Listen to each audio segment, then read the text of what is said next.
Hello, welcome. My name is Briar Harvey, and this is the Neurodiversity Media Network. Today, I'm going to start with a content warning. And so, Alex has been dealing with some family stuff, and we were on hiatus for a while. And this is the one we're coming back to, which is right. Yeah. So today we're going to be talking about infant loss, miscarriage, stillbirth, the whole gamut. This is something she and I have both a lot of personal experience with. And these are hard conversations for people to have and for people to hear. Mhm.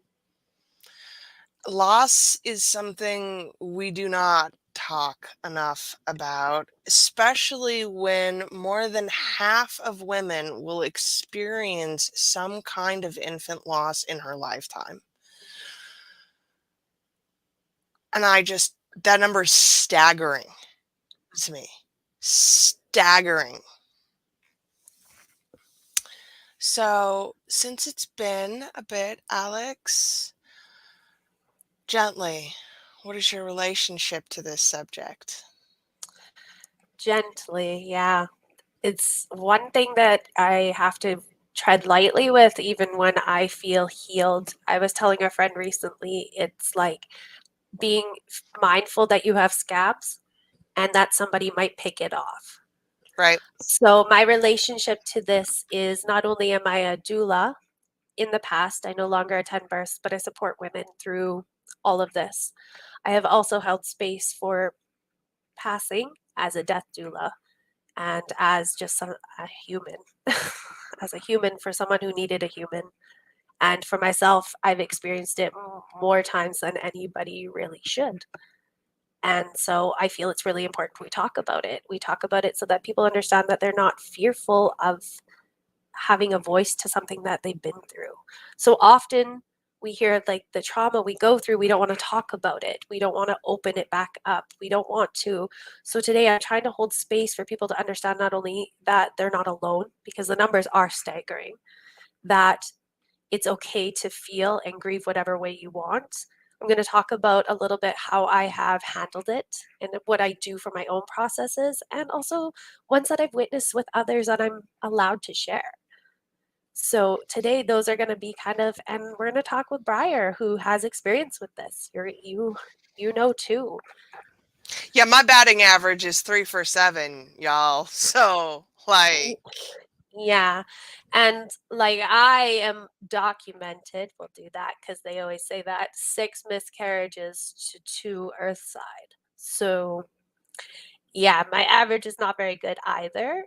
But it also leads into like there is happiness and there is understanding and acceptance that comes when we actually grieve. Too often we pull back. We pull back, we hold really, really tight, and we pretend like it didn't happen. And it's what happens when we do that in our bodies. And why are women coming to me in their 40s to talk about these things that happened in their 20s, in their teens? And also something I kind of want to touch on, it's like this also is in terms of abortions, chosen or not chosen. That's still part of the grieving cycle. You're still, no matter what that option or whatever happened, the circumstances, you still grieve. I was telling someone, I'm like, it's like you pee on a test and you're so fucking excited. You look at it and you're like, what is this? And then it's positive. And the second you've ever had a loss, you immediately go to, shh, now what? What's going to happen now? And the ticking time bomb in your head begins because you know that now something that you do want is showing that you are pregnant. When is it going to be taken away? oh, right. And having Mhm. experienced a late term loss Yeah. at 37 weeks Mhm. for my youngest, that was the entire pregnancy. Mhm. Most women, I think, get through the first trimester, and at least this was the case for me, even with all of my other earlier losses, that I'd get through the first trimester and be like, okay, I can breathe now. Mhm. And then I had a full-term stillbirth, and I was like, "Oh, well, never mind. Clearly, it's all on It's the something. table." Right. Yeah. And for me personally, because I had miscarriages later, it was like, oh, we hit 13 weeks. Everybody says it's fine. It hasn't been fine. Now what? Now it's not fine. Now I don't feel fine. And then I found myself like holding my breath physically, the tension within me. And then I'd be like, you have to breathe, Alex, you have to breathe. And we would get simple scans and they'd be like, oh, we didn't find the heartbeat, but it's okay. And I'd be like, no, you're finding it. Like now. Like that's, I don't care about me. You're finding it. They're like, well, we don't need to. The baby's fine. And I'm like, because I needed that reassurance. With my youngest, we ended up inducing because I had cholestasis. Mm, And so I was already sitting there waiting to get to the day, to the minute. Like, I, I don't think I can quite articulate what it's like to spend every second of your life in abject terror. yeah. Yeah. And it's like psychological warfare on us because Hmm. first of all, we're women. This should be easy. We hear about like don't get pregnant, don't do this. It's so easy to get pregnant. And now we're holding our bodies praying to make it there. It there's not really words that can go through it. And you grieve. Hmm. You grieve the what ifs, you grieve the excitement, you grieve for feeling guilty that you are excited, the grief that it may happen, it might not happen. It's just a bundle of everything. And often when women have suffered so much loss, it is hard to be excited about being pregnant. Period. Whether it's healthy pregnancy or you will not automatically think of all the ones that didn't work out. And you retain this sense of guilt that Yeah. you're trying to work through.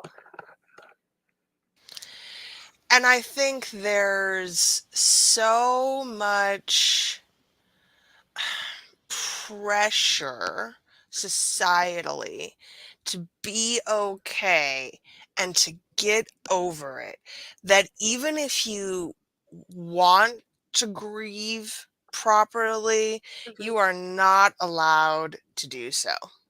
No. And for myself, the comments were like, well, you have two healthy children already. So it's fine. So it's fine. Just get It's over it. fine. You Just got get two. over it. Yeah. And then when I had another miscarriage and I actually hid it, I hid the fact that I had one. My husband knew, but I hid it from everybody else. When it finally came around that I started to talk about it, they were like, you never told us. Were you just trying to have a girl? Ouch. Yep.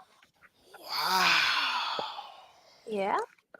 So when that bomb hits, it's like now you're not acknowledging me sharing something that was very intimate and very like I'm trying to grieve. I'm just trying to talk about it. Plus, we're neurodivergent. I need to freaking talk about it now. I can't just sit on it forever. Now it's a matter of was I just trying to get pregnant to have a daughter because I have sons? Mhm.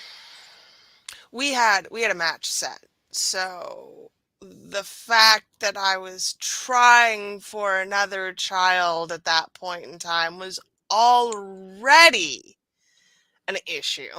Mhm. Because how dare I want to have more than two children, as though other people have any say about your reproductive choices. Shit. Right.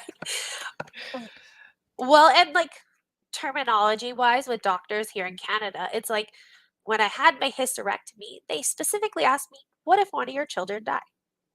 Are you trying to have another one?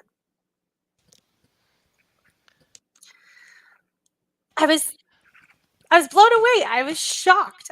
I hear many women talk about have you asked your husband?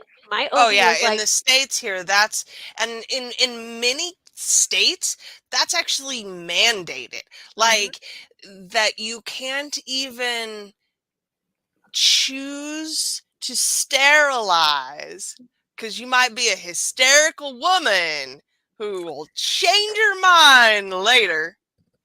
so you need your permission from your husband. Right. Yeah.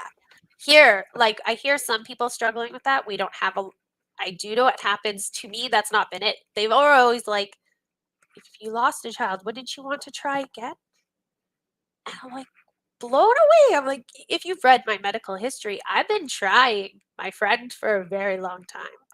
And if I lose a child, bringing another one into this world would be a blessing, but it's not going to replace what I had, like what I lost.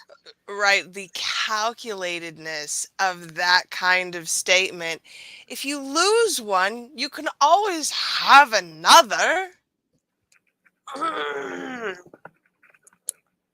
And then it goes into terminology. Terminology is wonderful. Science is beautiful. Great. I have a neuro brain. I love that there's some science part of it. I love being spiritual. But when you walk into a room and somebody's had a miscarriage and you tell them that they had an abortion, Yeah, spontaneous abortion. yeah. I reacted to that much the same way that I reacted to geriatric at 37. Hmm. Yeah, 37.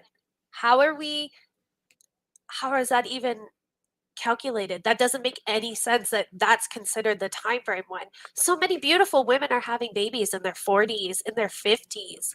Yet at 37, when we have a complication, all of a sudden we get categorized into this. You're high risk, you have this, all these other issues. And then they start building all these things. And often when we have a child, an infant who is lost, autopsy reports come back and say, it happened. We don't know why.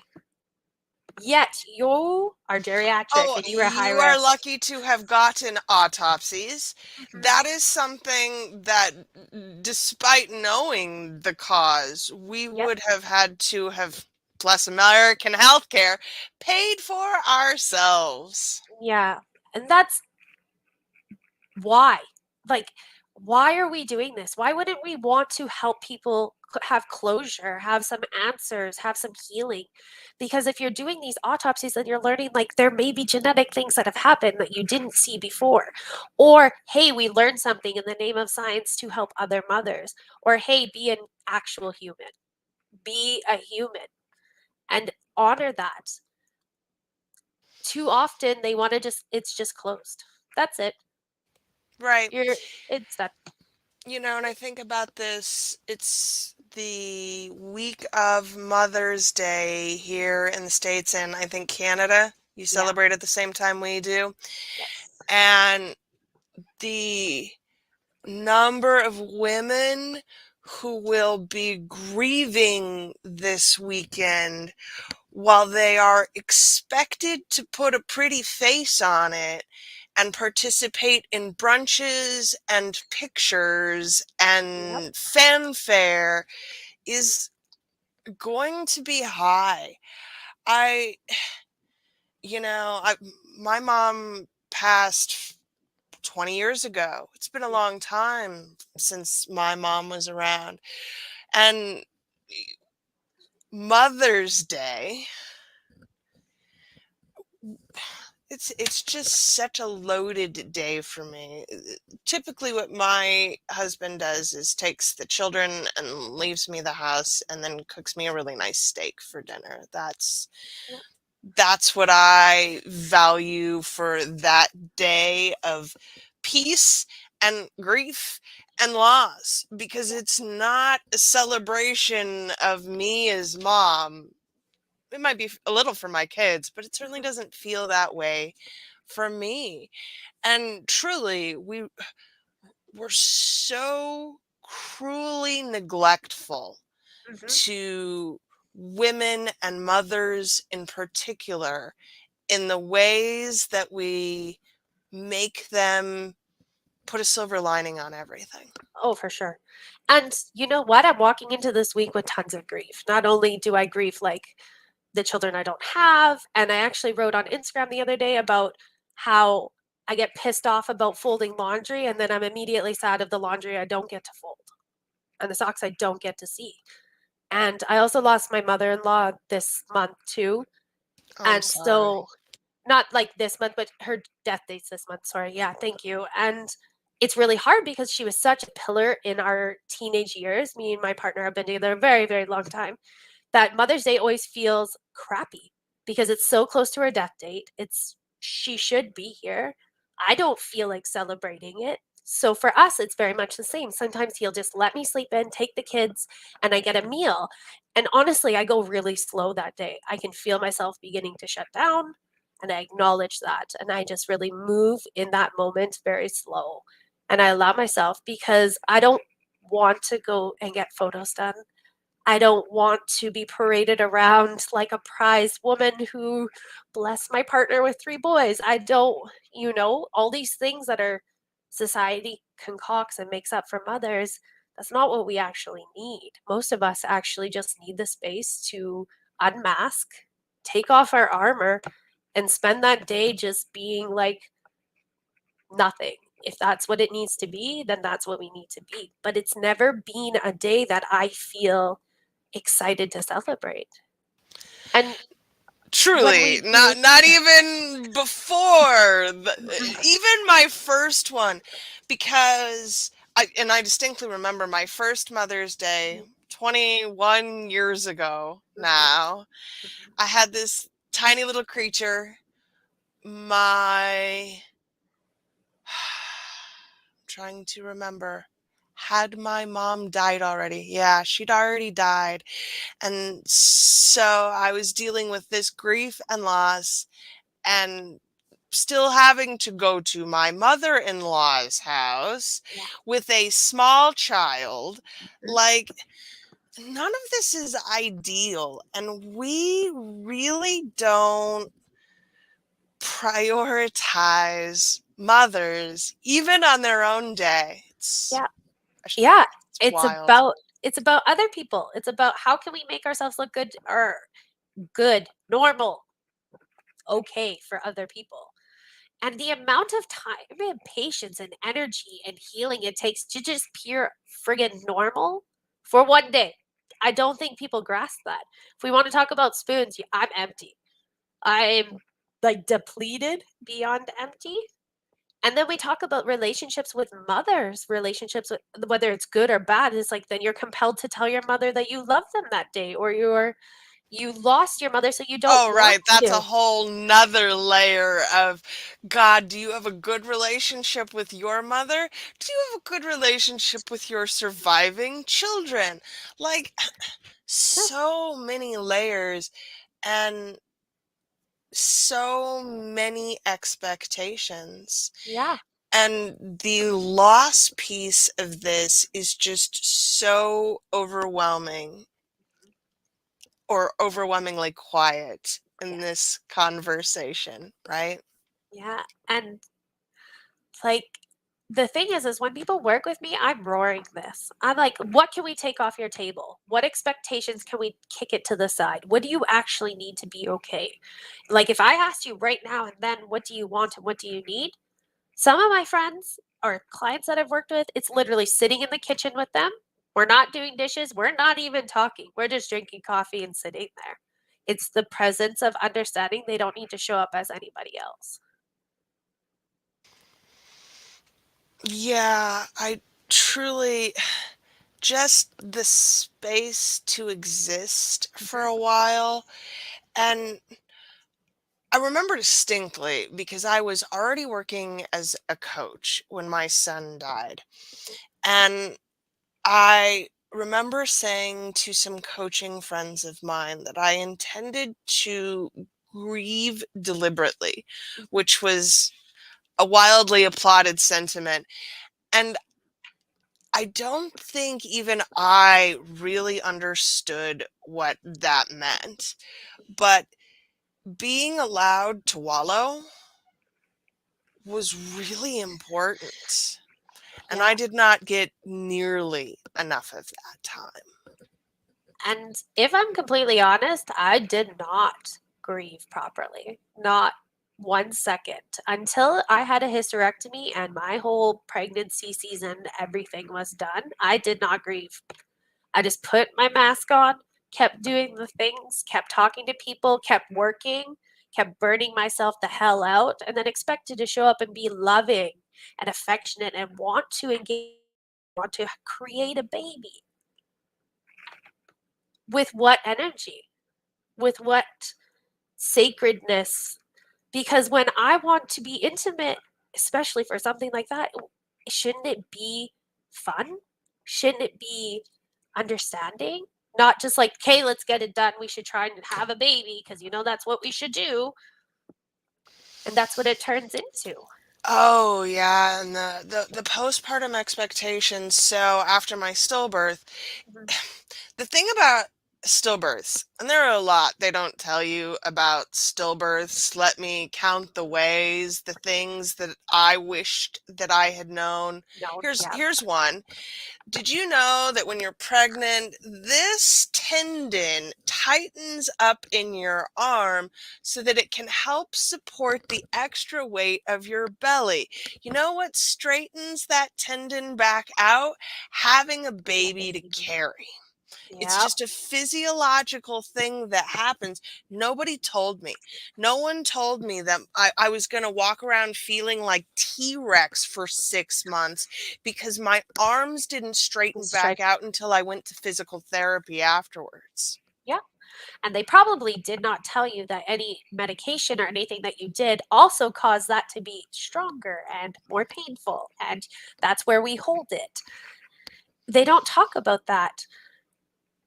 And it's so fast. I understand the medical system is overrun. I understand there's flaws. I understand they work their butts off. I've never said that. But their bedside manner and the way that they treat people during those moments where we need soft and tender women, we need women in those moments.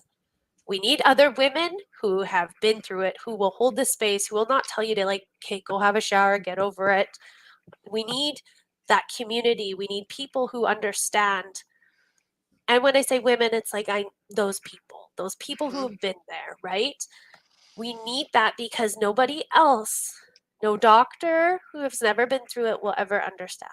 They can witness it happening, but they don't understand. But they don't, and they don't know how to carry that space. I will say I give my hospital a lot of credit Mhm, for they had little leaves that they stuck on the lost mom's doors mhm. so that the nurse wouldn't come in happy, chipper, and cheerful. And I will say that made a huge difference in my recovery process Yeah, was that at least in the immediate aftermath, my mhm. hospital made some effort Effort. at trying to hold space for the grief. You Yeah. know, I birthed him and he was kept in the room with Mhm. me for as Yes. long as I wanted him Yep. there. And we, though I've never once looked at them, we did get someone from Now I Lay Me Down to Sleep to come in and take photos with us. Yeah. And for us in the Prince George Hospital here, they actually have like a room that's just for that. They'll move you there. It's at the end of a hallway. Nobody knows. There's a sign. There's like a glass window that's really pretty. And it's just like a different area. And you're allowed to stay there as long as you want with your child. There's no rush. They don't come in there. But it makes a big difference because you're right. Because people walking in all cheerful, like, let me see your baby. And you're like, no baby. Or if your baby's born, you're like, it's not the way you want it to be, right? That's the thing. It's like, it's not the expectations that other people want it to be. And even when you have a miscarriage, like we're put on maternity floor here. Right. Yeah. That's the way it is here too. And I know, so I went to UNMC, Mhm, which has a very advanced mother baby ward now. And they do have a specific part of the wing mhm, now mhm. for loss so that you don't have to even hear the babies now. And that's the torture for me when I had a miscarriage. They're so little, like it's so early. Even in second trimester, it's very early. And, there's so many like protocols here in Canada that's different from Mhm. there. And so, like, 14 weeks, you're in a room, you have nothing to show of it. My boobs hurt, and there's babies crying all around me. And then the nurse comes in and goes, you've had a D&C. How are you feeling? Pretty much what you think, times a million worse, right? Like, it. And they're like, do you want to eat? How about we go for a walk? It's like, I don't want to do anything. I want to crawl in a hole and be allowed to just be not okay. And I think that's a big thing is working as a doula and a support for women. It's like, I'm like, not that you need to hear it, but I'm validating your allowance. You go grieve. Hmm. But like keep a lifeline out. You need somebody to touch base with you, I'll be that person. You need someone to come in there, you need food delivered, I got you. But keep your lifeline out and feel whatever you need to feel. You know, I think there is.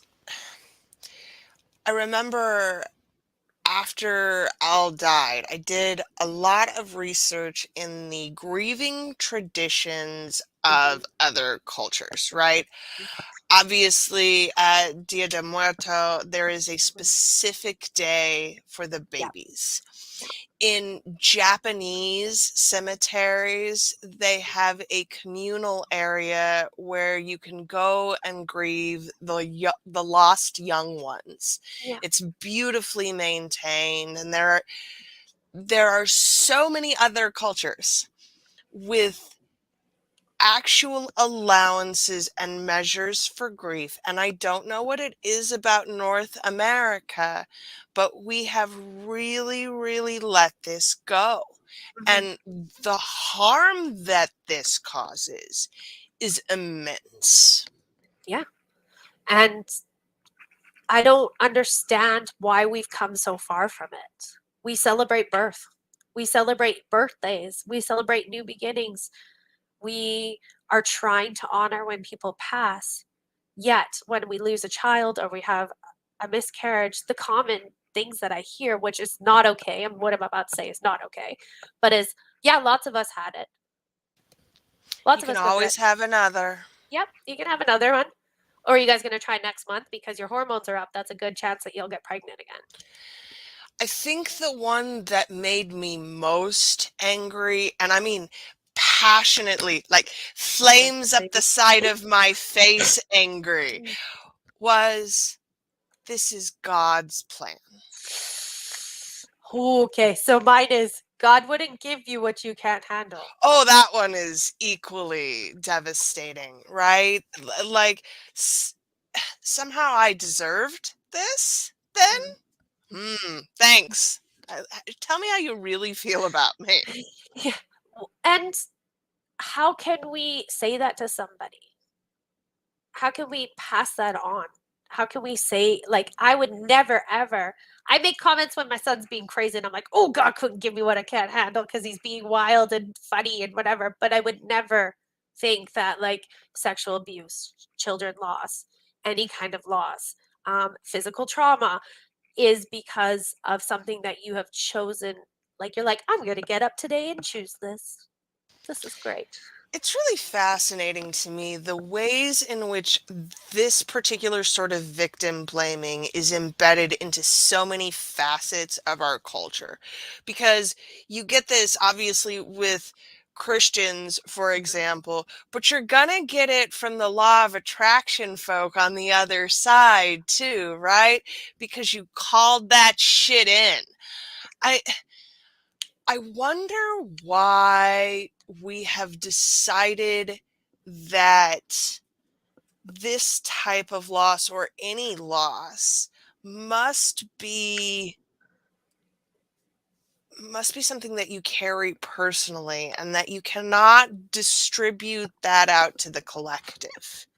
No bad vibes, man. No, but even can I ask you, did you feel like you had to carry it for your husband and your household as well? Oh gosh, yes. And Yeah. there were some interesting things there too. Like full term stillbirth. So I had to carry it for everyone, but there was some real weird shit that happened for and to my husband. It was as though he didn't lose a child at all. There were very few people that actually considered his grief or his loss in any way. And there were some times that he was somewhat resentful of the attention that I was getting, and I can't really say as I blame him because he didn't physically lose a baby. He should have been at work the next day. And see, that's the kind of shit that happened in our home. Because it was like, my husband would say, well, Alex and I lost a baby. And they'd be like, no, Alex did. Alex had the miscarriage. And my husband would be like, no, we lost it. We are a partnership. It is mine too. But there's this weird, like, if a child isn't born and the dad doesn't see it, then it's not his. This is something that I see very often. It's this weird complex that's it's not all of people, but society really pushes. That's like, oh, a husband won't be connected to the child till they see it. They're holding it, and if that's theirs. Until then, you're doing all the work. My husband used to play soccer Mhm. through my belly with my unborn children. And like I'd go to sleep with him and Al poking each Each other other. through my Oh, tummy. Like yeah. that he didn't experience loss at all is shocking to me. And truly, it's that attitude that I think diminishes and demoralizes fatherhood into the in the same way that we venerate fathers babysitting their children, right? Like, if they're Yeah. not an equal partner in the thing, then it is both okay for them to be absent and also okay for them to be mediocre. Briar. I have so much issues with that. Like, I have women who will say to this day, be like, oh, Jesse was babysitting the kids. It's like, no, they're his kids. He's just No. watching his kids. And our relationship, he works away half the time. So I'm not just babysitting while he's gone. They're our kids. He's watching his kids. He's a damn good father. So, right? It's like this, well, he provides. This is another one I hear. Well, my husband works a lot. He provides. So when he's home, I take care of everything to make sure he's, and this is from a grieving woman, and I'm like, but you're holding this grief and you're holding these roles that he probably doesn't even want to play. Like, most of these men are just wanting to be a part of it. And Mhm. yes, when we're grieving, they want to fix it, they want to know how they can, but they're begging to be a part of it. But society tells us we have to handle it. And let's not forget, we have to handle it in a specific length of time. There Yes. is a period of acceptable grief and loss, and then anything over that is, shouldn't you have moved on by now? Or my favorite, you're being a bit dramatic, don't you think? Right, Yeah, right. of course I am. Thank you. Yeah. And then you see all this research, and it's like burnout takes 2 years to get over. How can you equate burnout and grief then? So you're going to tell me that grief it ranges from 1 to 2 years, is what research says, but burnout takes over 2 years.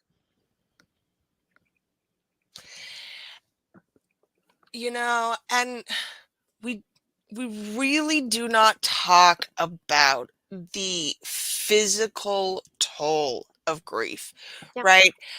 And I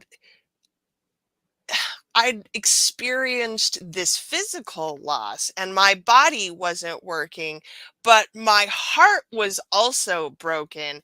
Yeah. And truly, it's a separate thing that requires separate care. Yes. And for me, it's like my body wouldn't stay pregnant. So then I'm having this internal anger battle in my grief because I'm like, you betrayed me. That's how I feel, right? My body betrayed me. It should have been able to do this. All Then I'm right. I'm grieving. made for this. I was Yes. born for this. They've been telling me my whole life. Yeah. Oh, you're so curvy. You're going to be able to have babies. No problem. Actually, it's not no problem, right? So there's that betrayal. So then you're adding into your grief cycle now this betrayal. This, and then it's like an abandonment because now I want to abandon my body. I don't want to be within it. And then I have this loss, which is doesn't it's like a ripple effect across everything else. And then I'm angry because now I'm expected to get over all these things. And then no, my body doesn't just bounce back. I was actually pregnant. Things changed. And then I go through it. It's like, then I'm not sleeping. Then my heart is broken. How do I hold my heart? Then my spirituality is cut off because how can I believe to be connected to something when I'm going through all of this? Mhm. And I was like, I don't have enough support to heal all these aspects within myself. And then I No. remind myself, right? Like, I just don't. I just, And so I want to spend a good chunk of our Mhm, time today actually talking about what the answers are here, both for the individual and for the community. Where do you want to start? that's a good question. Because I'm like, we have to talk about all these things, and I don't even know where to start because I feel like it's such a ballooned effect now. And I feel like it's that balloon we know is in the room that nobody wants to poke, and all I want to do is break it so that it bursts so we know that it's there and it's okay. hmm All right. So let's start with what to do when someone you love has lost a child. Mhm. That's a good start. I think we should start. Okay, so from my personal experience, the things that I valued were as much as I know you're sorry, I just, the constant flood of the like apologies for it was actually hard. I valued people bringing me a meal because it was something I didn't have to do. Being very mindful, asking them, do you want to talk? Is there anything I can do for you in terms of like, do you need any supports? Because if I'm honest, when you're feeling that raw and tenderness, you're not going to reach out. You're fighting that survival mode of like, we are shutting down now. Be mindful of the words you use. That's the big one. Very mindful because your words have power when we are raw, when people are raw. I had a friend who would call me Mhm. when she got to the grocery store. And she'd just take me shopping with her, like going through the aisles, prattling away about what she was buying. There was no expectation that I Nope. communicate or have an opinion or anything. She'd just call and sit and share space. Mhm. And that was incredibly valuable. Yeah. For local people in my community, we've actually set up like we call it a meal train where we don't even talk to them. We just each assign a date, go to the front doorstep, the hot meal's there. There's no need to talk back and forth. There's no need for anything. 90% of the time, the women want a hug from me. That's it. I drop off a meal, and then if they spot it's me, they just want a hug. We don't need to talk about things. She doesn't need to pretend. They don't. You're right. The value in just like tagging along. I also had a friend I'd pick up. We'd turn some really loud music on, and I would drive her out for a half hour. Windows down, no nothing. She drank her tea. The music was really, really loud, and it was enough that she felt out of her own head for 30 minutes. You know, I saw a fascinating meme just this morning about how autistic people hate loud noises and also love loud music. Yeah. And there's really something to that sensory stimulus, Mhm. right? I get so overwhelmed by loud noises, but loud music that is, Mhm. something that I like listening to helps me drown all of that stuff out. 100%. And I've noticed in grief and even people who are passing, music and sounds that are calming and stimulant to them actually can has been proven to bring their pain levels down. That doesn't surprise me, Mhm. given what we know about how music actually affects the sensory Mhm. areas of the brain. So, this is another recommendation that I will make. When someone has experienced loss, the sensory stuff is the shit that nobody ever thinks about, but it's almost the most important. How can you make good smells, good sounds, Yeah. good tastes, Yes. nice touches? I had a friend that crocheted me the Mhm. softest little shawl, and it wasn't warm, but it was soft, and Soft. it felt like love. Yeah. There was just, I could pull it out and wrap it around my body, and it felt like being hugged. My husband, after we left the hospital, the first thing we did was go to a Walmart and buy me a stuffed animal Yep. because I knew that, and now they make them, you can find them frequently weighted, which again helps with the With the tendons in the tendon. arm because I had to have something to hold. And Yep. Bob still sleeps with me today. Yeah. For me, I've made lap blankets like you've been talking about. They're ones that are keep you a little bit warm, feel like a hug, feel the sensory stuff is really big. I noticed that like for a lot of women, because our bodies are, whether we've had infant loss or miscarriage, our bodies are very stimulated. The hormones are raging, everything's very stimulated. So when we offer things like a house coat, some soft socks, if they can handle it, not all of us like it, but some of us, like even for 10 minutes, it grounds us and then they're off. That's fine. Those kind of stimulants to bring us back down, to ground us back into our body because we're trying to escape. We are trying to escape and we don't want anything. So what can we do to check us back into our body, kind of ground us a little bit and make us feel safe? I think the biggest thing is creating safety spaces. Hmm. As someone with mental health issues for most of my life, the relationship between grief and depression and anxiety is pretty interlinked for me. But I can say that I appreciated those sensory things more than anything else. I've always been very against cut flowers Yep. because I cannot handle the smell of dying Mhm. flowers. And Yeah. I knew that if I was given cut flowers, they would sit there and die I and mhm. I would do nothing about them. And that is exactly what happened, Yep. right? So, know what your limits are around personally, how you would appreciate being approached, and then see if you can't fill that gap. But also understand it what you're able to give. You Hmm. don't need to be everything for everyone else. Even if you love this person, you understand they're going through something. You don't have to empty your whole cup out for them. They would, to be honest, none of us would want that anyways. That's But correct.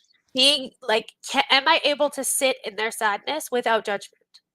Can I create that safety space? No, I'm not in a place where I can do that. It's not because I'm trying to be judgy. I just don't have enough. Like I'll be overstimulated. Okay, what can I do in regards to that outside of giving too much of myself? And I feel like there are so many ways to contribute in this arena that don't require, like, Mhm. I recognize not everyone is good with grief No. and not everyone holds space in the same way, but you can do some dishes, do a Mhm. load of laundry, Laundry, take the laundry. kids out for a Yes. little while if there are older Mhm. children. There are absolutely ways to contribute, to be involved that don't require you to sit in the muck if that's not a thing that you can do. Absolutely. But I think being honest with yourself, just as much as we have to be honest when we're grieving. I know someone who lost one of two twins, and what she needed was someone to hold one of the twins, the twin. And so that's what I did. We didn't talk. I just held the baby. She laid on the couch, sad, whatever, and I just held the baby for her. And it was a set time because I said, hey, can I just come in and I'll hold the baby? If you need dishes done, if you want laundry done, I'll just do that for you. If you want to take a shower, you need a bath, you want me to grab you a book, like I got you, whatever you need. That's the simplest way because we're creating this space of they don't have to show up, they just get to be. And the more that we create these spaces where we don't have to show up, then it moves into like when we have a loss, then we acknowledge that we have a loss. Then we start naming these children we lost and these lives we lost, and we start honoring them. Then we almost celebrate them because they're still a part of our story. And it's not weird. It's not weird to love a part of yourself that is not here anymore. Hmm. Yeah, and I think that when it comes to caring for yourself, There is no right way to grieve. No. I have always been, it was a piece on Reddit like 12 years ago that stuck with me all of these years, that grief is a series of waves. Mhm. And when the loss is new, it's hard and Mhm. fast, and they Fast. come all of the time, and you don't Yes. know when they're coming, No. and you feel like you're drowning all of the time. And over time, they get slower and slower. But then things happen, anniversaries, important Yes. events, Mother's Day, and those waves come rushing back in. And the only difference is that you're a little bit more prepared for those, but it's still grief. It's still loss. So this past year would have been the 8th anniversary of Mhm. my son's death. It was the first year that I'd ever made a cake for him, which was Yeah. something that I had wanted to do for many years. Yeah. But the day comes around and I'm not fucking baking. No. So I made it work last year and will continue on forever after by pre-baking the thing, throwing it in the The freezer freezer. and Yeah. pulling it out the day of, and then I just frosted it and we had a cake. Like, you get to decide what Yes. your traditions are. You get to decide what has meaning to you. And you get to decide the ways in which you grieve now and forever, Ever. baby. Mhm. Yeah. And if anyone ever tells you you're grieving wrong, they can go away because they have no idea your process. I always say, like, whenever we're going through heavy trauma stuff, I'm like, leave a lifeline. Means that know who your safe person is. Have one person where if it's getting too dark and swirly and you feel like you're drowning a little bit, you can just, even just like a code word, like peach, then I know that you're not doing so good. I know to check in the next couple days. Just knowing that you still have that line to someone who you feel grounded to in safety will hold that space for you. Otherwise, grieve how you're going to grieve. If you're going to be really sad, then be really sad. If you're going to be angry, remove yourself away from your children and go be angry. Do it in places that make sense and you feel safe while you're doing it. But telling people, you're just so sad. No shit. Like, really, of course I am. But for us, I planted trees. So I have trees and I like a lilac tree and I have those things and they remind me of what I've been through. But it doesn't change because every year, I don't know about you, but sometimes it's like the time of year and the certain smell reminds me like I should have had a birthday this time of year for someone. And even with our adoption, his birthday is when I had a loss. There would have been a child born on that time. And it's this beautiful karmic closure, beautifulness that I have with that. But I still remember, like, I would be up. We would have 6 kids up in this house. It would be wild, but that's what it would be, right? Hmm. Mm-hmm. And I think that there's a real privilege in being able to choose those touch points. So I Mm-hmm. have a little footprint. Mm-hmm. Obviously, this never comes off. I wear this all of the time. All of these Yep. charms are very significant to me. Whatever you decide, Mm-hmm. allow it to be as meaningful as you need it to be. Yes. And figure out ways to make it easier Mm-hmm. if possible, because this is grief. Like, it's my birthday cake. I wanted to celebrate his birthday, Yeah. but I'm not doing it. Mm-hmm. And buying a gluten-free cake at a bakery is It hit is. or miss, right? Yeah, absolutely. But you also get to tell people what you need. Oh, for This sure. is this is the biggest part, especially as it's ongoing, because you're going to be given, depending on the type of loss, if it's a miscarriage, societally, you get a month. Mhm. If it's a stillbirth or an early term loss, you get 3 months, I was gonna six say, yeah. I was like if we're 6 being tops. Yeah. generous, right? You lost a real baby, so I guess we're gonna give you a little bit more More space. days. But trust me when I tell you, I was still not okay when I was pregnant 2 years later. And being pregnant made everything so much worse. It's like it delays it. Did you find that? Like you got through a Oh certain part of yeah. your grief cycle and then it was like, haha, now we're gonna wait for you to get Oh pregnant and we're right. gonna, Like yeah, now I'm pregnant, and not only am I terrified about losing this one the entire time, time. but I also get to spend that time grieving all of the things that I did wrong the first time. Yeah, and I feel like I want to share something because I don't think I've ever shared it, and I want to just say it because it's like we're talking about this. I feel like I spent so much time being sad being pregnant with my second that I don't even remember enjoying our pregnancy.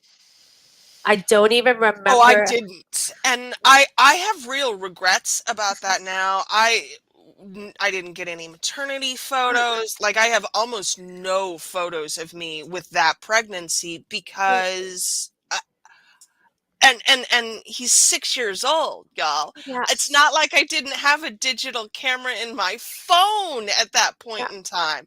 There's no reason why I shouldn't have pregnancy pictures, but I do not have pregnancy pictures. And I feel a real type of way about that now. yeah. And I feel like my even though my delivery was really good with our second, and I healed up like it was natural, it went quick, no issues out of the hospital that night. I spent the next 6 weeks like in the darkest space of my life with my baby that was right here. It was so dark. And I look back and I have this grief now because I'm like, I missed out on that time being sad. Hmm. And it's valid, but I missed out on that. Hmm. Yeah, I had pretty wild PPD Mhm. after he was born, and I was they were attempting to medicate me, but they were giving me Seroquel, which makes you sleep for 15 hours a Yeah, I was night. gonna say it's real. Yeah. So So I had to quit that cold turkey because I fell asleep one night while breastfeeding, and that was not safe. no. Like, just the panic that that caused was absolutely insane. I and there was no American medical system Yep. here, but for you too, I'm sure not a lot of follow up. Oh There no. was no like, how you doing at a week, 3 weeks, 6 weeks, 3 months? None of that. There were no touch points of, are you doing okay? Are you healing as a person?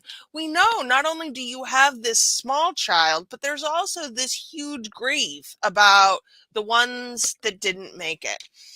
And none of that exists. No, and for us, it's like they do the 6 week. If baby's good, they're done. They'll ask you if you're sad. They'll say everybody's depressed. For me, they're like, well, you have anxiety and you have dyslexia and like all these other things. So that's just it's just heightened.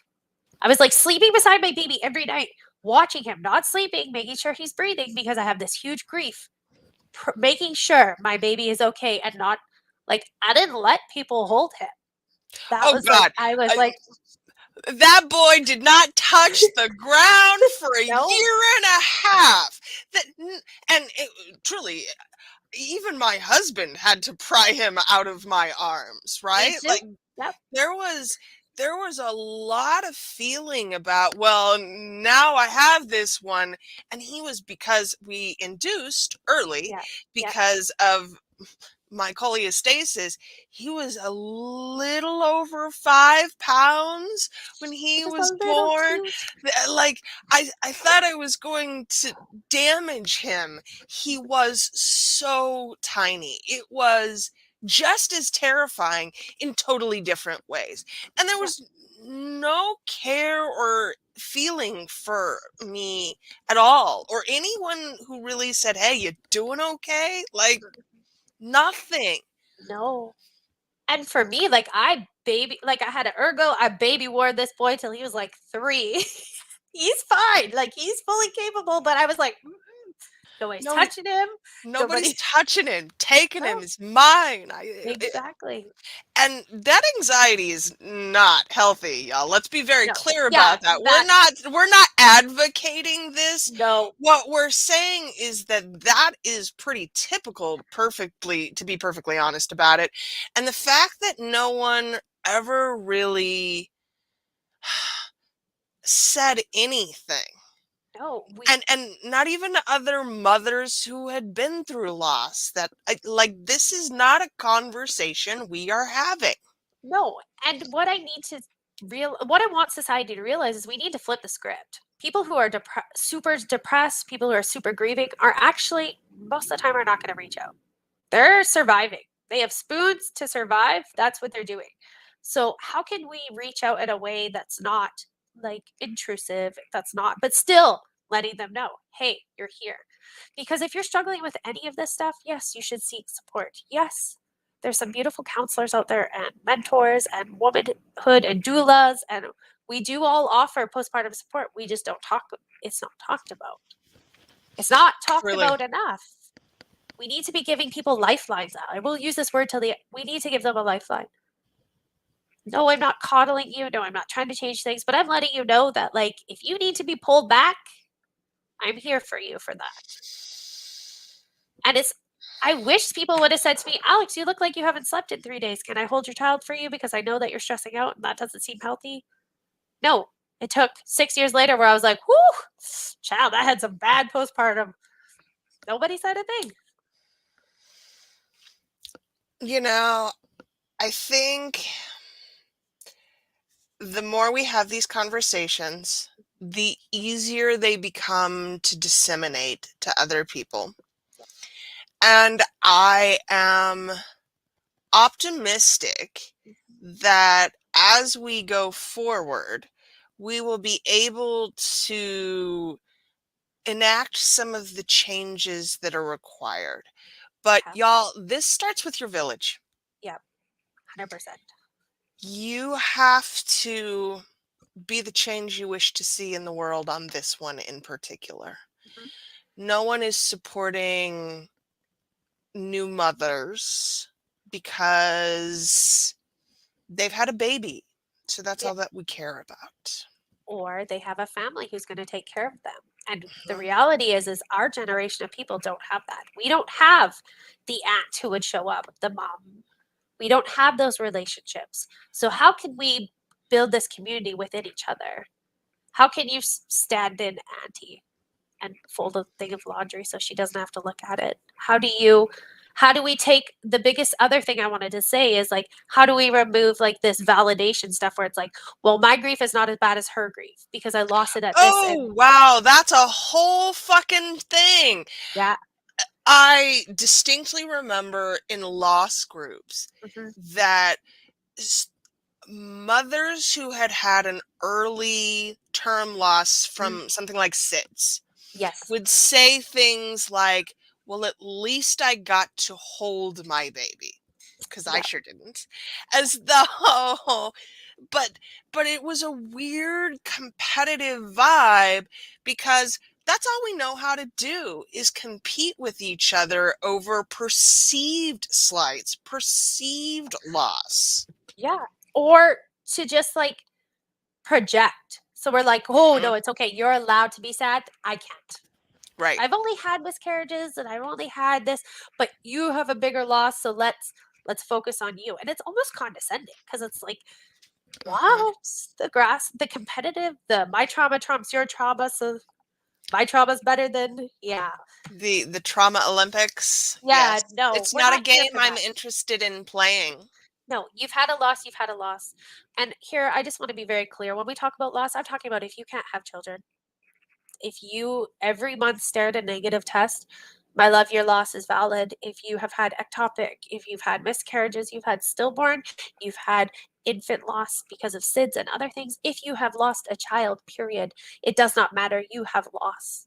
You have this loss because your motherhood journey doesn't look the way it should, according to society, but it's valid. And you need to honor it and grieve and be whatever you need to be in those moments because it doesn't matter.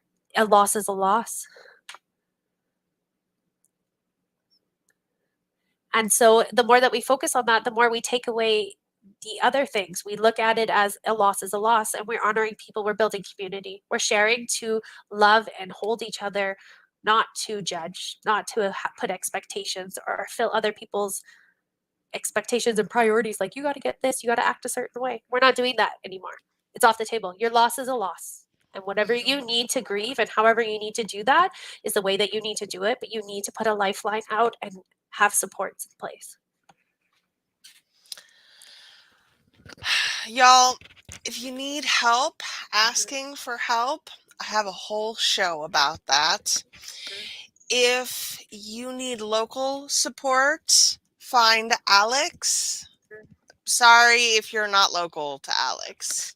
But you could also find Alex because I'll help you out. I do have a lot of resources. I do have a lot of connections. I'm sure we can find something for you. And you know what? Even I can help you.